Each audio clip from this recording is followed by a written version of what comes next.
Hello, Cincinnati. I'm Courtney Snow, owner of CMC, and today we get to chat with Dawn L. Grady of Junebug Jewelry Designs right here in the Queen City.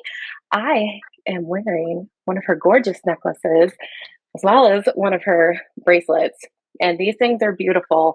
But I can't tell you, like having them in person and seeing the quality of the craftsmanship and how good it feels, it's it's awesome. So um, I actually wore the pieces to the art museum the other day, and some of the staff there were asking about the necklace. So I told Oh, them to make nice. sure to go check you out.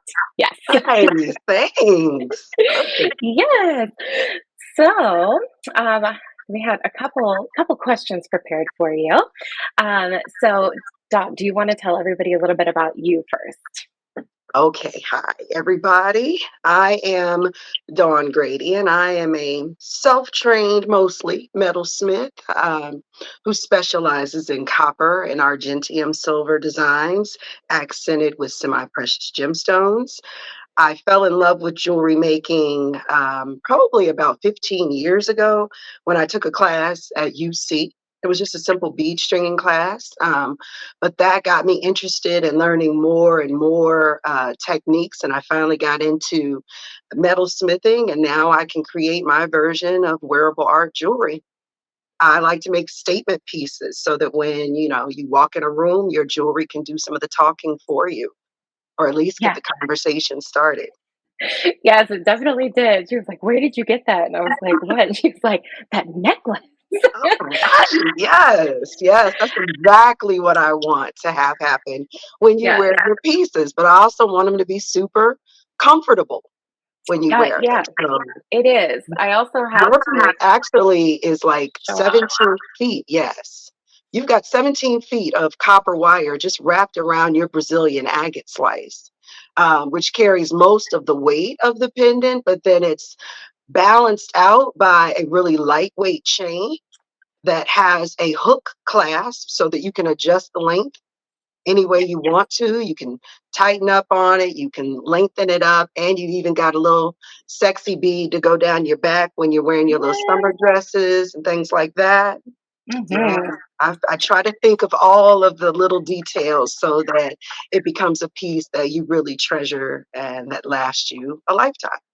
Oh, yeah, yeah, it's gorgeous, and, like, yeah, that attention to detail, like, I was at the art museum and lifting up my hair so I could show off, like, the little piece on the back, and she's like, "Oh," and I was like, Yes, "Yes." I was like, "Junebug Jewelry Designs." I was like, "She's in yes. Cincinnati, look her up."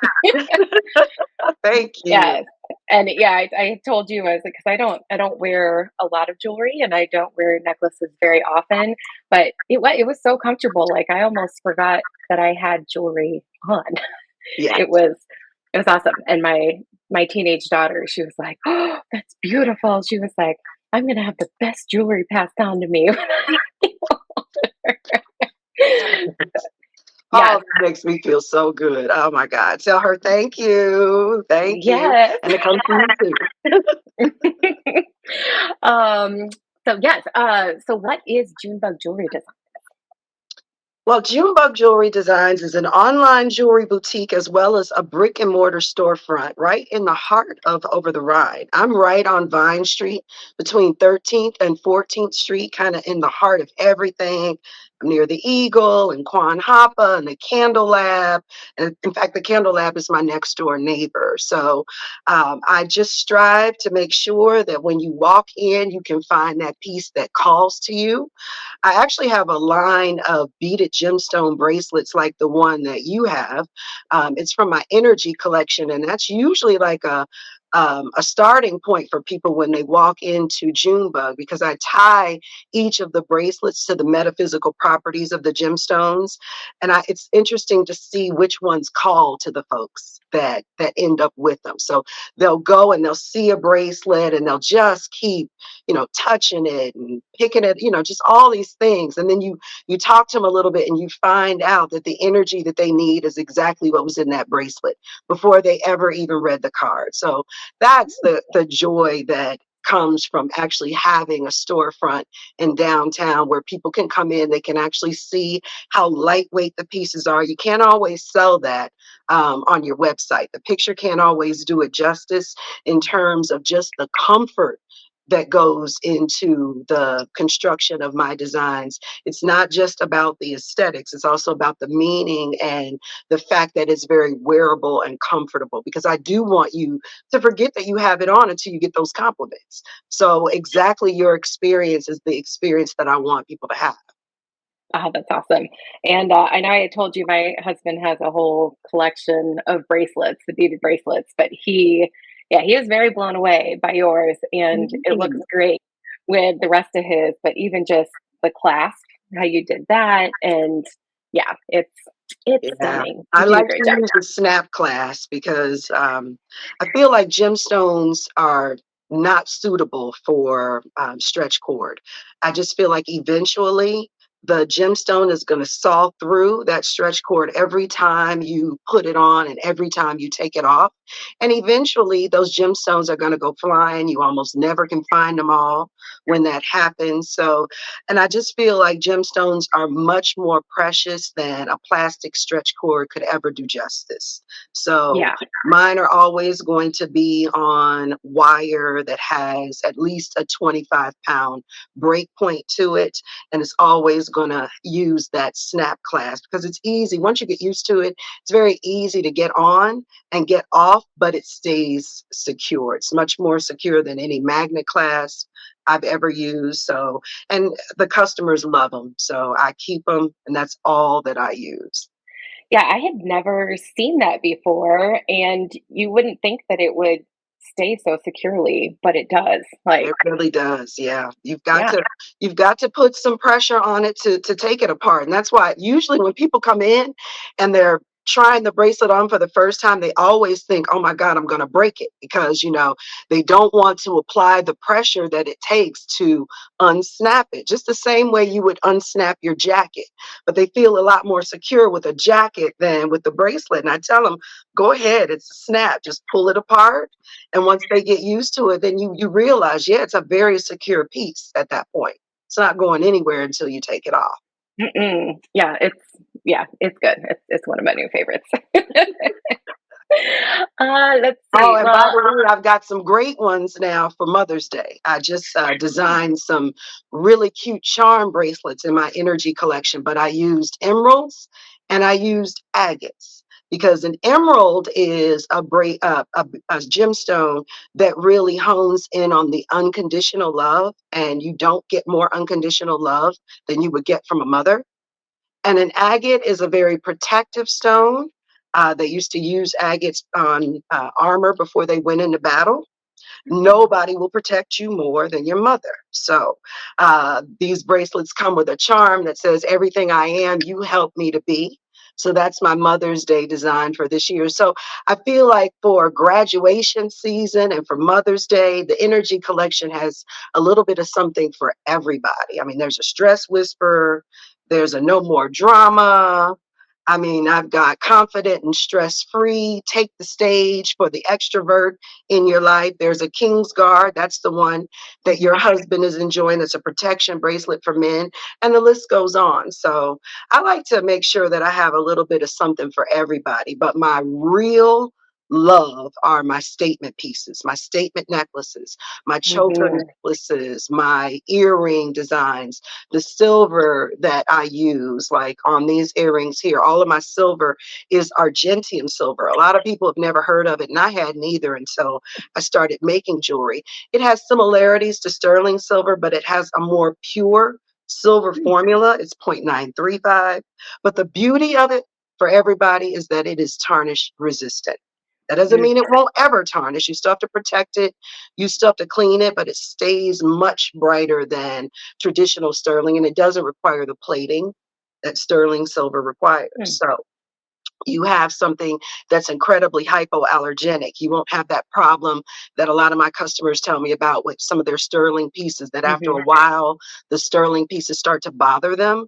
That's because that plating has started to wear off. And so now mm, you're down to whatever is in that plating that you really don't want. So Argentium doesn't require that. So it's a much more beautiful metal.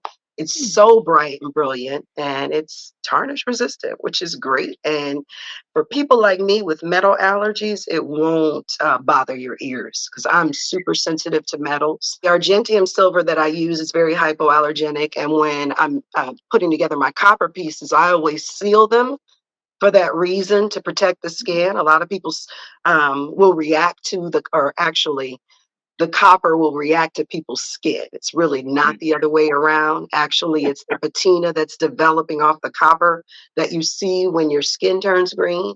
That's what that is. Ah. It's like your sweat made a little patina. You can just kind of wash it off, but a lot of people don't realize that. So I seal my copper Mm. to protect from that and also to protect the finish. I'm really deliberate about the finishes that I put on my copper to just really accentuate the vintage look that I Mm. want them to all have. I want these all to have that heirloom quality, that lasting quality. So I like to put that style element into all of my pieces. So I want to protect that finish. So I put a sealant on there, and all of my copper earrings have niobium ear wires going through your ear because that's also very hypoallergenic. So I try to make sure that this is jewelry that you're going to love, that's not going to bother you. You're just going to get compliments, that it's really going to be that statement piece. You could walk into a room and start conversations just because you look fabulous. Yes, well, and one thing I loved is that I wore it with a T-shirt at the art museum. Like I have a sweatshirt on now, but I feel like you can dress it down, you can dress it up. Yep. Like I don't feel like it's reserved just for when you want to dress up, which I like at least. You know what? I really like for my jewelry to be more reflective of how you want to feel in that moment. My love affair with statement jewelry came from my mother, my aunt, and my grandmother, and playing in their jewelry boxes when I was young. To me, the statement pieces really reflected being a boss. So I remember when I was in my 20s, and this was actually the first time I thought about making jewelry. I was on my way to a dinner. This was when I lived in Atlanta, and I was going to a dinner honoring it was a Dr. Martin Luther King dinner. And so you had to be dressed to the nines. So I went out and I got my gown, and I bought this statement piece that I thought represented the boss that I was trying to emulate with my whole outfit and who I wanted to be. I mean, I was going to be in the room with power players. So, I wanted to look the part, right? Mhm. Well, as I'm getting dressed, I got my gown on, right? And I'm picking up my necklace and I'm putting it around my neck and trying to connect it. And I start to feel stuff falling, right? The necklace is falling apart. I'm not exactly sure what I did to it, but it broke. And I spent a nice little penny on it at the department store. So I'm looking at it and I'm like, you know what? This is kind of like on plastic, and I bet I can do better. So that's what made me seek out a jewelry making class. But I do remember the moment when I had to walk into that dinner and all I had was my little studs. It wasn't that I didn't look gorgeous, but I didn't feel like a boss. And it was the Mhm. first time that I really made that connection to how jewelry can make you feel. So I'd rather it be attributed to how you feel as opposed to where you're going. I want you to put it Mm. on when the mood suits you more so than the outfit suits you, if that makes any sense. Yes, yeah, that makes a lot of sense. Because I mean, I felt good when I put it on. I was like, "You know what?" I was like, "We're gonna be out and walking," and I was like, and Yeah. the occasion didn't call for, like, dressing up, but I felt like I could still put it on Yep. and feel good, have a little more confidence, but that it didn't that it didn't look silly. Right, right, exactly. And that's what I want. Versatility. I want you to reach for it a lot, a lot. Yes. And I also want you to protect it. And that's why I gave it to you with that polishing cloth, because Mm, that's the mhm. only thing. I always give a polishing cloth with my metal jewelry because that's all I ever want you to use on it. I don't want people to use Okay. jewelry cleaners and things like that. And I give it to you with that jewelry pouch Ah. so that you can protect Mhm. it when you're not wearing it. Because this is a piece that, again, your daughter's going to have. Hopefully, her daughter will have that. And that's going to require care right now in order to make that happen. So, I mean, it is copper. It's one of the oldest metals that and most widely used metals in the world. It's got Mm. lots of benefits to it, but you do have to protect it. It's a metal that needs some protection and some care. So I give you the tools with the piece so that you can properly care for it. I love it, yes, and I did in between wearing it, I put it back in its pouch, and Yeah. so how often should it be polished? Just when you start to see it look dull. So it Mm, really, okay. metal, the way that metal will keep comes down to a lot of factors, how moist it is in your house, how many Mm, times you leave it outside of the pouch, maybe, how, whether or not lotions and things like that are mm, are coming into contact with it, your sweat in the summertime, things like that. So just when you start to see it look a little dull, that's when you want to reach for that polishing cloth and just mm. shine it right back up. Okay. I'll Won't have to take too much effort at all. Moms love that. Low Yes. effort. Um, so how did you choose the name Junebug? Now that's the question that I love more than any. My father called me Junebug. It is my nickname. He called me that for as long as I can remember, up until when he died. So when I created my business, I wanted to use the name that represented my creativity. And when I heard Junebug the most, which was when I was a kid, I was super creative. I was always into doing something. Either I was drawing or I was writing poetry or essays or making mood boards or just always something. And I heard Junebug a lot. So when I thought, hey, I'm going to come up with this business name, I think Junebug is it. And luckily, he was still with us when I actually created my business. So he is actually wearing my first piece from my Oh. men's collection as we speak. So he took it with him. Oh, that's beautiful. Yes, I love the story behind it, and also just the nerd in me loves the alliteration part of Junebug Jewelry.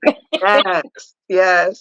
I tell you, I was pitching for, I was in Mortar, is a business incubator Mm, here locally. And I was in class 11 and we did our pitch night. And I was so nervous because, you get 3 minutes to pitch and then they have three questions that they can ask you afterwards. I'm like, oh my God, what if they start asking me about my numbers or something I really don't like to talk about?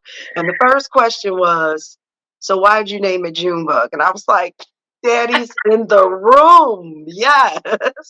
It was such a beautiful moment. So I love that question. oh, yay! I see. I had a couple more. So I don't know if you maybe kind of touched on what eventually led to it, but what made you want to start your own business, going out on your own, and how did you get started? Ooh, okay. I dabbled with Junebug doing pop-up shops and things like that for years as I did a full-time marketing and PR job. It was a very demanding job, and it always in the back of my mind, I would think, oh, I would sure love to be able to do Junebug full time, but I didn't want to walk away from that check. The check was lovely and, the benefits were lovely. And I was in my late 40s, and I just thought, this is not the smartest thing to do at my age and conventional wisdom. I'm raised in that generation where you go to college and you get a job and you work that job until it's time to retire. Hmm. Well, then the pandemic and my job was actually communications for the school district, and that's not the best job to have in the pandemic, I can tell you. If you're ever thinking about like making a leap, those moments can get you to that point faster than anything else. And it was really more a matter of the stars were just aligning. It felt like everything for Junebug was starting to open up, and all of my passion for my job was just weighing me down. It was, it just was sort of going away. The job Hmm. was weighing me down. And so one day I just decided, I got to know if I still have it. So I went out and I applied for another job. I did. And I thought, I just need to see if I have to get back in the job market, if I still have the skills to be able to do that. So I was late. I was 45 minutes late to this job interview. I mean, literally, the people are on the phone with me trying to guide me to where I'm supposed to go. And then I interviewed with them for about an hour and a half. They offered me the job the next day. I turned it down and I quit my job right after that.